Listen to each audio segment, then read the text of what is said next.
Dhurandhar the revenge मैं उसका review करना चाह रहा था। एक प्रोपेगेंडा बेस्ड मूवी है, लेकिन सवाल है कि क्या आसिम मुनीर इजरायली एजेंट है? ये इल्जाम तो लगाया गया धुरंधर मूवी में कल रात के इजरायलियों को पाकिस्तान के न्यूक्लियर असासे बेच के उसने पैसे लिए, उन्होंने वीडियो बना ली, उसको इंडियंस को भी उन्होंने शेयर की, वो ब्लैकमेल करें। आसिम मुनीर किसके लिए असल में काम कर रहा है? पाकिस्तान के लिए तो किसी तौर भी काम नहीं कर रहा। सुना है गबोल साहब के सरदार नबील गबोल के बजाय आपका नाम अब जमील जमाली हो गया है, तो ये कब हुआ भाई? ये जो मूवी है इसके अंदर इस मूवी में तो सबसे पहले पाकिस्तान को एक नाकाम कोशिश की बदनाम करने की, जी अक्सर करते हैं, ठीक है जी, जो अक्सर भारत करती है, क्योंकि वो हमसे लड़ नहीं सकते हैं। जब उन्होंने मार खाई उसके बाद इन्होंने सोचा कि हम किसी तरह सोशल मीडिया के थ्रू जो है मूवीज के थ्रू पाकिस्तान को बदनाम करें। अच्छा, वो बदनामी के चक्कर में खुद फंस गए, लेकिन इन्होंने खुद जो है ना ये शो कर दिया कि रॉ के एजेंट्स जो है वो पाकिस्तान में आते हैं। ईरान ने जो इंडिया को चार बिहार और दीगर इलाकों में डेवलपमेंट के नाम पर बिठा रखा है, तो सर जहां इंडिया अपने जो रॉ एजेंट्स हैं वो पाकिस्तान के खिलाफ इस्तेमाल करता है, ईरान इस साजिश को समझ नहीं पाया। भाई सुनो ना, आप चले जाते ना, आप बैठ जाते बराबर तो में। सर आप सारा तेल तो स्मगल कर रहे हो वहां से अपने धंधे के लिए, वहां जाके बैठ के रिफाइनरी नहीं कौन कंट्रोल कर सकते? आप मेरी बात सुने, सऊदी अरब ने 400 अरब डॉलर, सुनो मेरी बात, एजेंट्स की सरगर्मियों को नजरअंदाज कैसे कर सकते हैं? मेरी बात सुनो ना, एजेंट तो यहाँ पे मौजूद है। ये के इलेक्ट्रिक क्या है? अरे मेरी बात सुनो, के इलेक्ट्रिक क्या है जो तुम्हारा कॉपर उतार के बेच के खा गया? सारा उसके अंदर रहा का एजेंट था ना के इलेक्ट्रिक में। हमने तो 2014 में खोला था, कर लेते कार्रवाई। इतने एजेंटी का शौक है तो करके दिखाओ ना कार्रवाई। और सुनो मेरी बात, चाबहार का तो बड़ा शौक है, जरा अपनी औकात अरबियों की नजर में झांक के देखो। 400 अरब डॉलर का पूरा सरमाया फराम किया इंडिया को और तुम्हें दिए 4 अरब डॉलर, कहा कि इस्तेमाल ना करना, सूद भी दो। ये औकात है हमारी। हम जब अरब जाते हैं खुलेआम सुनते हैं हाजा पाकिस्तानी वल्ला कुल्लू। ये हमारे ऊपर बयान दिए जाते हैं, ये हमारी औकात है पाकिस्तानियों की। मजदूरी तुम्हें देते हैं, ब्यूरोक्रेसी सारी इंडियन को देते हैं, उसके बावजूद इश्क नहीं खत्म हो रही। ये इश्क नहीं है, ये मसला 1400 साल पुराना है। सर लेकिन मेरा सवाल वही है, मेरा भी जवाब वही है, मेरा भी जवाब वही है, क्योंकि सर अगर हम वाकयात के टाइमलाइन को देखते हैं तो सर पैटर्न वही है। आपको क्या मसला है? आप तो नहीं हो रहे, तो सर आप लोगों ने तो जिहाद के फतवे दे के और मदरसों में जाके बच्चों से जंगे लड़नी शुरू कर दी। बार बार सिक्योरिटी ब्रीच हो रहा है। क्या ब्रीच हो रहा है? High value. आपको क्या मसला? हाई वैल्यू आपका क्या लेना देना है? आपका क्या लेना देना अगर ब्रीच हो रहा है तो? सर फिर आपने शिकवा कर रहे हैं। किसने किया? हमने आपसे कब मदद मांगी?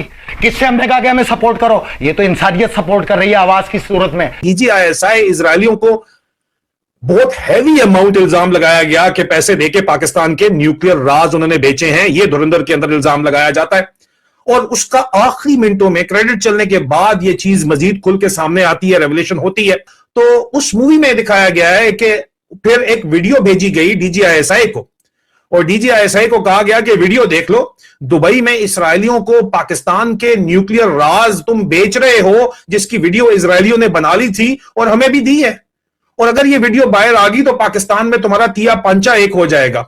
अब अगर ये हकीकत है और प्रोपेगेंडा नहीं है तो तब ये समझ आती है कि इंडियन डिप्लोमेटिक कम्युनिटी क्यों आसिम मुनीर की मोहब्बत में इतनी गुम है और चाहती है स्ट्रेटेजिक कम्युनिटी सो कॉल्ड के ये यहीं पे रहे। लेकिन इस खास मौके के ऊपर आखिर में आकर उन्होंने बताया कि जो दौर था उसमें DGISI वो जनरल हसन कहते हैं, लेकिन वो दौर वही था जब जनरल आसिम मुनीर उस वक्त DGISI था, क्योंकि उसी वक्त जो है वो उससे पहले पाकिस्तान के अंदर मुजाहिदीन लीडरशिप की जो है और खालिस्तानी लीडरशिप का कत्लेआम किया गया बेतहाशा। 16-17 जो है वो असैसिनेशन हुई थी पाकिस्तान के अंदर और DGISI साहब ये यहां पे बैठे हुए हैं, ये थे। और वो कहते हैं कि हमारा एजेंट जो दरमियान में सब कुछ कह रहा था, जो एक सिख इन्फिल्ट्रेटर था, हमजा अली मजारी उन्होंने नाम रखा हुआ है, कराची की गैंग वॉरफेयर में उसने रिमांड डकैत को मारने में चौधरी असलम के साथ कलीदी किरदार अदा किया था। 26 को $0 अभी बता रहा हूं, जिसके पास डॉलर है निकाल दो, सोना और चांदी खरीद लो। अगर करेंसी में खरीदना है तो युआन में जाओ, इराकी दिनार में जाओ, सारी जिंदगी मुझे दुआ दो।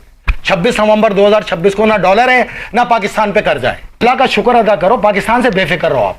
ये पाकिस्तान कर्जों में नहीं होगा। 26 नवंबर के बाद डॉलर खत्म हो चुका होगा, पाकिस्तान सबसे अमीर मुल्क होगा, पाकिस्तान से ज्यादा तरक्की याफ्ता मुल्क नहीं होगा। मैं ये समझता हूँ इस वक्त मौजूदा जो फील्ड मार्शल है उनको ये फैसला लेना चाहिए और इसमें हम तमाम पाकिस्तानी उनको सपोर्ट करते हैं, गल्फ संभालें, फौरी तौर पर गल्फ संभालें, क्योंकि इनके खजाने इतने बड़े हैं कि आपस में लड़ पड़ेंगे। ये इनका मैकेनिज्म टूट जाएगा अमेरिका के जाने से। इस मैकेनिज्म को सिर्फ पाकिस्तान कायम कर सकता है और पाकिस्तान के ऊपर ईरान समेत, मुझ समेत हर مومن کا یہ ایمان ہے کہ یہ کبھی بھی اسلام کے خلاف نہیں جائے گا, کبھی نہیں جائے گا. ایران کے خلاف تو چھوڑو, ایک چیز بتا کسی اسلامی ملک کے خلاف نہیں جائے گا. شیعہ سنی فساد جو ہے وہ آخری امید ہے اسرائیل کی. اگر آپ نے پیسہ پکڑ لیا ہے کسی سے, آپ کی ویڈیو بن گئی ہے, تو آپ کمپرومائز ہیں. اگر آپ کا پرسنالٹی پروفائل ایسا ہے کہ آپ اپنے ایمان کا سودا پیسے کی خاطر کر سکتے ہیں, تو آپ کمپرومائزڈ ہیں. سوال یہ ہے کہ کیا پاکستان کے جرنیل کمپرومائزڈ ہیں؟ کیا پاکستان کے جرنیل کرپشن کرتے ہیں؟ کیا پاکستان کے جرنیل بیرون ملک ممالک سے ان کے ایجنڈوں کے اوپر پیسے پکڑ کے اپنی عوام کو, اپنے ہی فوجیوں کو مرواتے ہیں؟ سوال یہ ہے. جواب ہر سوال کا ہے ہاں, ہاں اور ہاں. جس کو شک ہے وہ اپنے ذہن کا علاج کرائے. میں 3rd generation Pakistan army officer, اپنے ملک سے جو وفا کا وعدہ کیا ہے وہ نبھاتے ہوئے آج یہ بات پھر ایک دفعہ دہراتا ہوں, کلیم کرتا ہوں میں, اور میری ذاتی رائے میں جواب ہاں ہے. اور اسی لیے عاصم منیر کے حق کے اندر اسرائیل کے اندر بھی نعرے لگ رہے ہیں, اور اسی لیے عاصم منیر نے ہماری اطلاعات کے مطابق آج کے دن کا پہلا ویلاگ دیکھ لیجئے, ابھی تک نہیں دیکھا تو, تمام تر فوجی اڈوں جو ہے, تمام لاجسٹک بیسز, ملٹری بیسز سعودی عرب کو پرووائڈ کر دی ہیں, جو کہ امریکہ کو پرووائڈ کیے گئے ہیں اس ایران کے اوپر حملے کے لیے. اور پاکستان میں شیعہ سنی فسادات کے لیے اب آگے چل کے قاتلانہ حملے کروانے کا الزام لگایا جا رہا ہے, پلان بنایا جا رہا ہے کہ ان کے اوپر جو ہے شیعہ حضرات کے اوپر بھی ہوں گے, تو ان کے اوپر بھی تو ہو سکتا ہے, ان کے اوپر کیوں نہیں ہو سکتا؟ تو یہ الزامات اس وقت لگائے جا رہے ہیں کھلے عام اس کے اوپر. اور یہ تمام کی تمام جو نیریٹو ہے جس میں اسرائیلی پولیس چیف شہید ہے, یہ کس کو سرو کر رہا ہے عزیزان من؟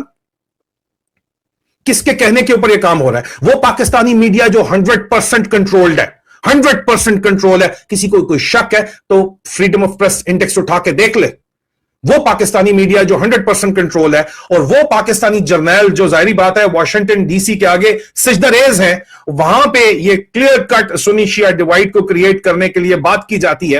اور وہ پاکستانی انٹیلیجنس کمیونٹی جو اس بات کے اوپر 100% متفق ہے کہ شیعہ سنی ڈیوائڈ ہی ایک سیونگ گریس بچی ہے اس وقت پوری دنیا کو تباہی کے اندر جھونکنے کے بعد, اسرائیل اور امریکہ کے پاس, اور آگے چل کے اسی چیز کے اوپر وہ کھیلنا چاہتے ہیں. تو اس کو کون ہوا دے رہا ہے؟ عاصم منیر. کس کے لیے ہوا دے رہا ہے؟ اب یہ تو سوال پھر اس لیے ہم پوچھ رہے ہیں کہ کیا عاصم منیر اسرائیلی ایجنٹ ہے؟ پھر اگر یہ ویڈیو باہر آ گئی تو پاکستان میں تمہارا تیا پنچا ایک ہو جائے گا. اب اگر یہ حقیقت ہے اور پروپیگنڈا نہیں ہے, تو تب یہ سمجھ آتی ہے کہ انڈین ڈپلومیٹک کمیونٹی کیوں عاصم منیر کی محبت میں اتنی گم ہے اور چاہتی ہے اسٹریٹجک کمیونٹی سو کالڈ کہ یہ یہیں پہ رہے. لیکن اس خاص موقع کے اوپر آخر میں آ کے انہوں نے بتایا کہ جو دور تھا اس میں D G I S I, وہ جنرل حسن کہتے ہیں, لیکن وہ دور وہی تھا جب جنرل عاصم منیر اس وقت D G I S I تھا, کیونکہ اسی وقت جو ہے وہ اس سے پہلے پاکستان کے اندر مجاہدین لیڈرشپ کی جو ہے اور خالستانی لیڈرشپ کا قتل عام کیا گیا بے تحاشا. 16-17 جو ہے وہ اسیسنیشن ہوئی تھی پاکستان کے اندر, اور D G I S I صاحب یہ یہاں پہ بیٹھے ہوئے ہیں, یہ تھے. اور وہ کہتے ہیں کہ ہمارا ایجنٹ جو درمیان میں سب کچھ کہہ رہا تھا, جو ایک سکھ انفلٹریٹر تھا, حمزہ علی مزاری نے نام رکھا ہوا ہے, کراچی کی گینگ وارفیئر میں اس نے ریمانڈ ڈکیت کو مارنے میں چودھری اسلم کے ساتھ کلیدی کردار ادا کیا تھا.